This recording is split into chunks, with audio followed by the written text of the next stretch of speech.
With our dual protagonists, we have two fantasy, the samurai and the shinobi. We want the player to experience both, and we cannot squeeze both fantasy into one character because samurai and shinobi came from a different social class. They have different lives, so we cannot really mix them together. The historical character of Yasuke presented a really exciting opportunity for the narrative team. We approached it in the same way that so much of the work is done in Assassin's Creed, which is really in terms of research and history first. Not a lot is known about him, but what we did know, or we do know, is that he arrived in Japan in 1579, right when our game starts.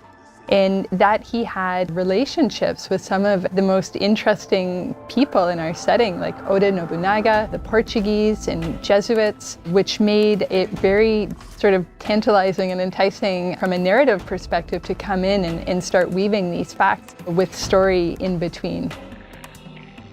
The more we read about the character, the more he was inspiring for us. He's a foreigner discovering Japan, and we thought it's the perfect fit because he's discovering Japan and you are discovering Japan also. And on the flip side, we have Naoe, who comes from the province of Iga, which is a remote mountainous area, fiercely independent, known as the birthplace of shinobi. So they're very contrasting perspectives that really expose a lot of different sides and facets of the era. When Oda came, he completely destroyed Iga. You have Yasuke and Oda that coming to destroy the shinobi. So it can kind of create this interesting tension between two characters. We were able to connect her to the province of Iga and the legendary Igan shinobi historical figure, Fujibayashi Nagato, who's her father in the game. So we understand why she has the skills that she has and the values that she learns from her father in the people of Iga, which are valor, benevolence, and wisdom. And as a young person still at the start of the game, we get to see now we acquire even more of that wisdom as the story unfolds. And if you ask anybody, it's super clear that samurai will be combat heavy and a shinobi will be stealth heavy. It creates this distinction right away.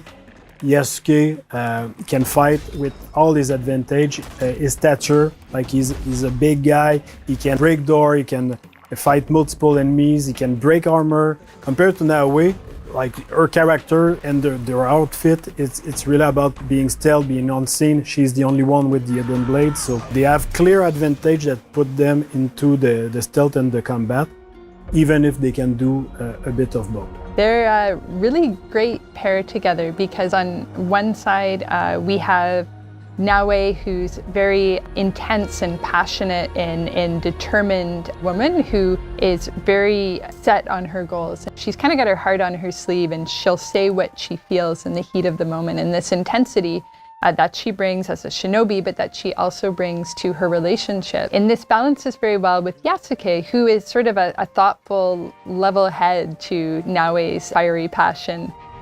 We really thought about somebody like Yasuke historically who was able to come to Japan and have the life that he did there, to enter service for Oda Nobunaga and achieve all of the things that he did. Like, what kind of person would go through all of this? So our Yasuke is very intelligent, thoughtful, and respectful of this culture that he encounters, and that makes him a very nice sort of counterpart to Naoe. He's a bit mysterious as well, and that's something we get to see unfold as the game progresses.